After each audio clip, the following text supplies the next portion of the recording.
Hey guys, welcome back to the channel. So today what we're going to do is change out a thermostat on my 1999 Ford Ranger.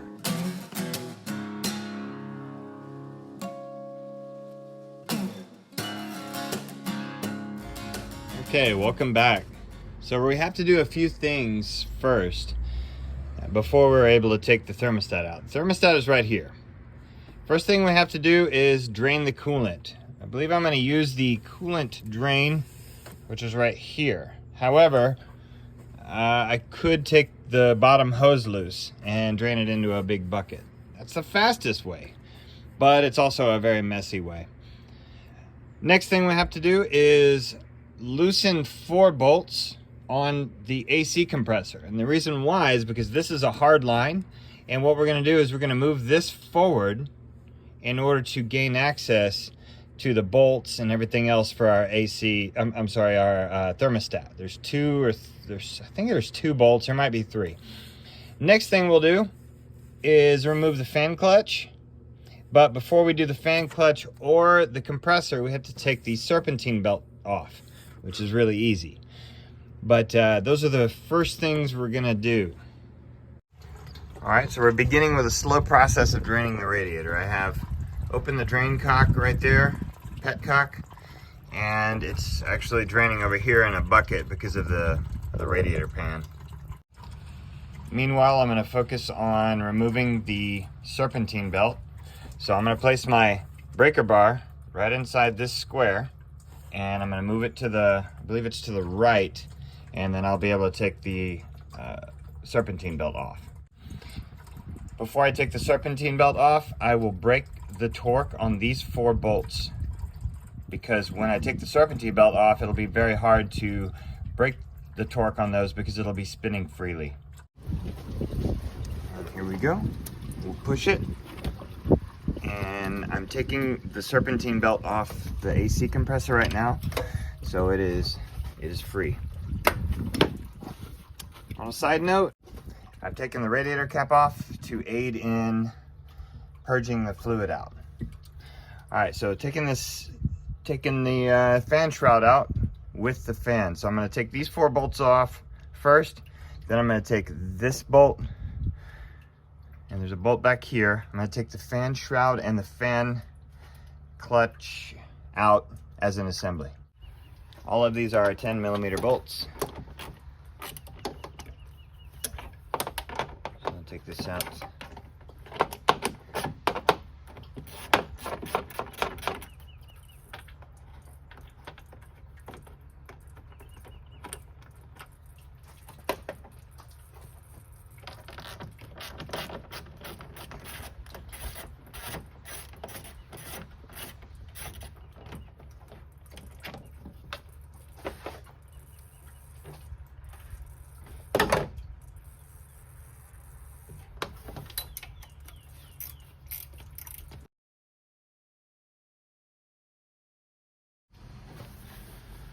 All right, last bolt for this.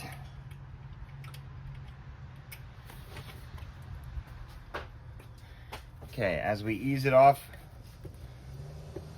of the water pump pulley, you're gonna have to be really careful not to jam the fan into the radiator.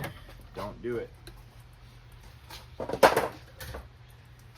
Okay, now we have more access. You can take the serpentine belt off, and also this water pump pulley. It's kind of in your way when it comes to this thermostat, so go ahead and get it out of the way. Okay, I'm going to show you where the thermostat, here we go. That's one of the bolts. Now the people that changed the engine out they have changed the bolts. They used to be, I believe, 8mm or 6mm, and they switched them out to internal wrenching type Allen head bolts. But one of these is going to be harder to get to than the other one. That's why we need to get rid of this pipe, and the only way to do that is to have this be able to move free. But you don't want it to move too free, because these are hard lines for your AC and they're under pressure. But once you take these 4 bolts off, you're able to move this because of this rubber hose and this rubber hose. It's able to move out and around. So yeah, that's one reason why we did that. So next step is to take this clamp off, because this is mounting the hard metal line in front of the thermostat, and we're going to take these 4 bolts loose here. Okay, this bolt down here is an 8mm, and these are 13mm for the compressor. So it's good to take these bolts completely out. That way you can move it if you need it, right? If you need to move it anywhere, you can move it. And we will be needing to move this. Okay, I took both off, both clamps. I had 2 clamps on there. I'm gonna go ahead and take this one off as well. Be careful of your battery terminal. You're actually supposed to take your battery terminals off to do any jobs on your engine, so you don't arc the terminal, but I'm gonna be very careful. Now I have a lot of room, see that? So I have plenty of room to get in where I need to get, and I will be needing to get in here. And these look like maybe a 6 or 8mm Allen heads. And they've installed a 6mm bolt in there. Hopefully I won't find anything crazy like a cross-threaded anything, but I'm going in here blind. All I know is that the temperature never reaches 190, and when it does, it goes to like 198, and it goes back and forth. So I think what's happening is the thermostat is cocked sideways in there somehow, allowing it to seal sometimes and not other times. So here we go. We're gonna get rid of this one.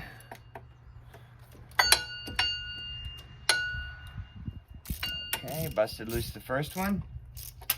And I'm using a mirror to see where these bolts are. I have a lighted mirror. I got them off Amazon. See that? So I have a lighted mirror, and I'm able to see what I'm doing.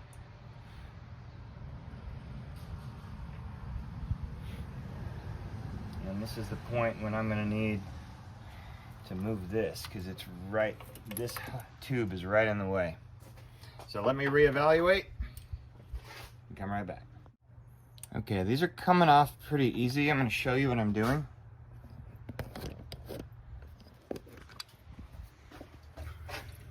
Okay, inside here, hopefully you can see this. I have one bolt here, and I have one bolt by this, it's inside here. It's very hard to see, I know, and I'm sorry, but I had to feel it. And then also I had to raise this compressor with a wood block to get this pipe up enough to where I could access this upper mount bolt. You might want to consider that. Okay, got one of them out. Okay, I've got both bolts out. The bolt on the right was slightly shallower. I don't know why. Anyway, I'm pulling this out, and I realized I forgot to take this hose off. You see this? I don't know if you could see that hose clamp right there. I forgot to take it off, so it's not ready yet. Y'all have seen me use these before. I'm gonna grab this.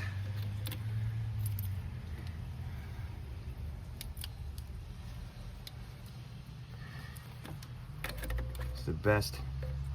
These are the best when you get a good grip, but they just snatch that clamp right off of there. Perfect.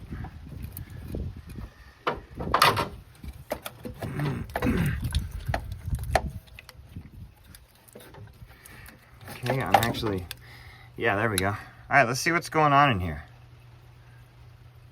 It's a 192. So I don't know, it looks like they've put some sort of gasket maker on it. I don't know why they did this. Could be crack right here. I don't know. So hopefully I'm able to put the new one in without any issue. But yeah, we have definitely some issues. Okay. Next, we're gonna inspect the hole, the mounting hole. So let's do that next. Okay, so here's the extent of what they've done. They've put some sealant here. I'm gonna remove that sealant. I'm gonna get it cleaned up real good. Make sure there's no imperfections on that sealing surface. And then I'm gonna install the new the new thermostat. And let me show you it. It is part number 7111KT thermostat kit from Motorad. I got it off Amazon, and I'll put the link in the description. All right, and this is the way it looks. That's a nice fat gasket. You see that? This other gasket that they had was very thin, and I'm not sure if that's what was causing some issues or not, but it could have been. I don't know.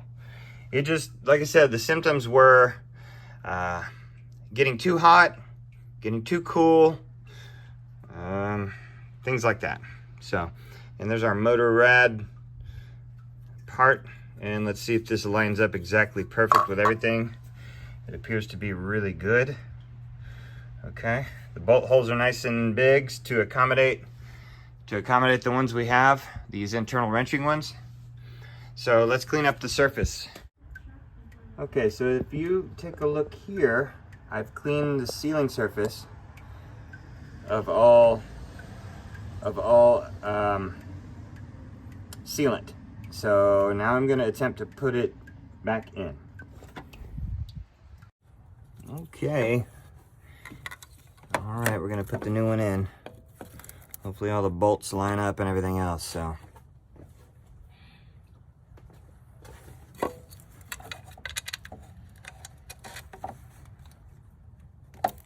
Again, you have to feel your way through this thing. I can't show you what to do. You just have to line up the two bolts. That's what you have to do, and it's mostly by feel, but you can use a mirror like I use to figure it out. But yeah, so just be careful and don't cross thread anything. So I'm ready to torque these, and it says, the Haynes manual says 10 foot-pounds. I think that's a lot. It does have a metal sleeve here, which would prevent any cracking. However, I don't know. I don't necessarily trust 10 foot-pounds. That's a lot. That's actually a lot. It's 120 inch-pounds. But I'm gonna go as far as I feel like.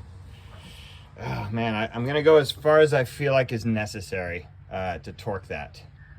I'm a little bit nervous, but anyway, go, instead of torquing one all the way, what you need to do is torque, keep turning, kind of turn on each one and make sure that it's seated properly, okay?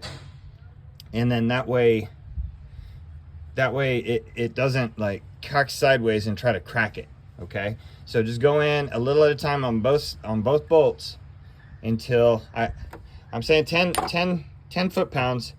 Seems a little bit a lot, but the actual Ford manual says 15 to 20 foot-pounds. So I'm comfortable at 10, but even then I might not be comfortable at 10. We'll see. Okay, time to put all our hoses back in. I've torqued it to 10 foot-pounds. It seemed to be okay. Like I was comfortable torquing it to that once I started torquing it. But yeah, you can go to 15 or 20 what the manual says if you want, but I'm not gonna do that. Anyway, I'm trying to get this hose on the side. I think it's a heater hose. Anyway, it's time for me to squeeze it again and put it where it goes. All right, so that one's in. It's happy, it's seated. Okay, I'm gonna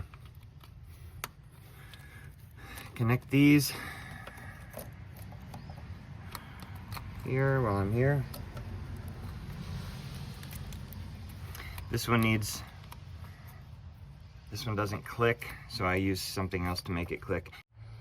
Let's proceed. Let me put this one in first, down over here, because if I'm able to maneuver this some to get this to line up, it's better, because this is a booger sometimes. Okay, it's confirmed. That is the absolute best way to put this clamp in right here, is to have this loose. I was able to thread it in there perfect, because every time I usually fight with this thing and it went right in. So if you dread this job because of this specific bolt right here, do it the way I did it, which is have this loose. There we go. You don't want to get that too tight, just snug it. Now it's time to put this one in. Line up your mounting holes and then stab these bolts in there. If you want to put a little anti-seize on these, that's fine. Might help, but typically they're not going to work their way out, and they're not going to seize up unless you live in a salty environment. Okay, I got the hoses tight on the compressor. Go ahead and connect your compressor kick-on power clutch wire. Now, this is something you should do. Turn your water pump to make sure that it's spinning freely. If it's binding or anything like that, you need to probably replace your water pump, but mine seems to be spinning freely, both directions. So what I have to do now is I'm gonna sink the fan assembly and shroud in at the same time. I'm gonna put it in there. Then we're gonna connect the serpentine belt up and tighten up the 4 bolts. The tightening of these 4 bolts is the very last thing I do before I put the hose on. Okay, first things first is what I want you to do is line these holes up with the holes that are on your water pump shaft. Okay, I'm putting the fan shroud in. Careful not to mess with put a hole in the radiator or anything like that. Okay, I'm doing 2 or 3 things at once. I'm lining up the fan shroud. At the same time, I'm making sure that fan does not hit the radiator. All right, again, I'm being real easy with these. I don't want to cross thread anything. And it seems to be wrenching in just perfect. Well, you know what I've done? I did a big no-no. I didn't make sure that my serpentine belt was around the fan. No harm done, no problem. I'll just feed the serpentine belt around the fan very carefully, and that should be able to do it. But yeah, that's a rookie mistake. Don't do what I did. Put the serpentine belt on first, roughly, not all the way, but I'll show you what it looks like whenever I have this serpentine belt completely around everything ready to be put on. Okay, I was able to get it around the radiator, and I'm going to remove tension and bring it where it needs to go, and I'll show you what there we go, that's perfect. Make sure they're on the tracks. Okay, the water pump needs help there. Okay, everything's on track. Perfect. Okay, and then this right here is your diagram, right? So that's it. So pause the video if you need to, but that's how you put the serpentine belt on, and it's run correctly. Okay, next, I'm gonna tighten the four bolts on the fan clutch water pump. Okay, so it's about time to fill it up. So I'm gonna fill up this first. I'm gonna put as much coolant as it'll go in there, and then I'm gonna fill up the radiator. Then I'm gonna put the hose on. Okay, so I might make a mess, but remember to get your trusty funnel out so you don't make a huge mess. All right, and this is new coolant because it was only about four months ago, I believe, that I changed out the radiator. Okay, that's full. Once I started doing that, I realized that there's a thermostat blocking it. So that's that is, it's actually good news that it's holding. So anyway, the rest of your coolant, have it go into the radiator. Make sure it's clean, like you see mine is right here. Make sure it's 50-50. Okay, and as you can see, it's burping. It's burping right now out of the thermostat pipe, which is good. Okay, don't overfill it too much. Wait for this to finish burping. All right, and change of plans. I'm gonna go ahead and put the hose on at this point.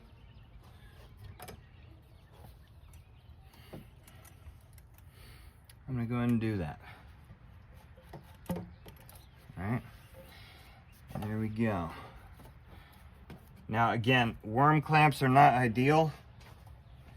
So the best thing to do is the clamps that come with the vehicle. So what I'm gonna do now, my next mission is to go get some worm clamps, or I'm sorry, some OEM clamps that should go on this. I'm gonna go get them from the junkyard.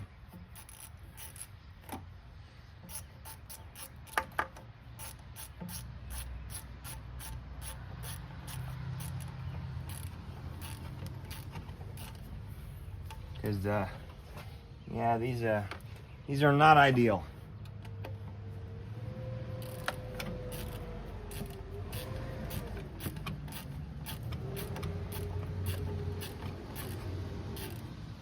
And you can crack.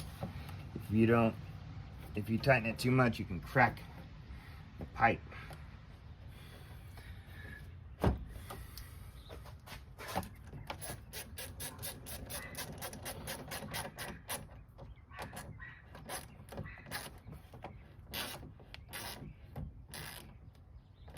Okay, I know we have one hanging out right here, but I'm gonna decide if it starts to leak or not.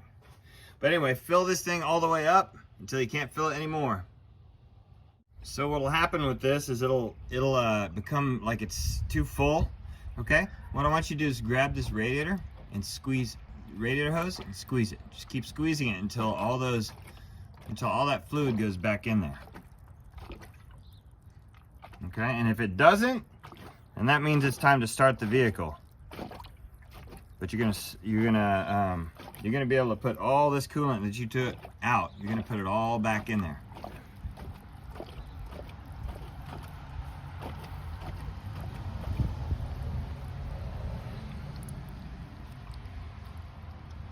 Okay, it's making its way. It's making its way in slowly but surely. So right now, what I'm gonna do is I'm gonna start the vehicle and I'm gonna turn the heater on. And I'm gonna let it idle, and I'm gonna keep feeding it fluid because that water pump is gonna be cycling fluid through the heater lines, which drained out into your bucket. So you're gonna be able to put a lot more coolant back in it. You're gonna put whatever came out in it, even more actually.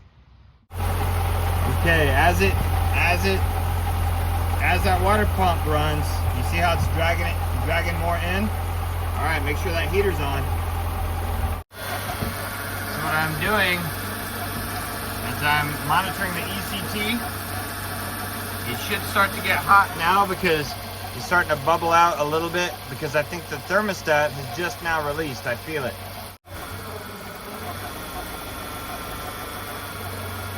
The way you know the thermostat released is that bottom hose down there gets hot. Right now it's still cool. So the thermostat is still staying shut.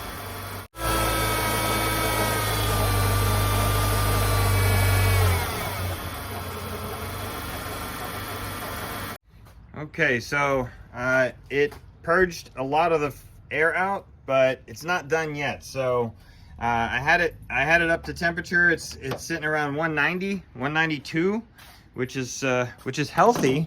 I think it's better than it used to be. But hey, yeah, if you're having issues with your car not warming up, there could have been something else going on. So this is part of the trouble right here. I'm sure of it. So hopefully this helps you guys if you're going to change your thermostat. It would have taken me about an hour and a half, but filming the video, it's taken about 2 hours. So we'll see you next time on I Just Fix It Myself. Please like and share this if you know somebody with a Ford Ranger.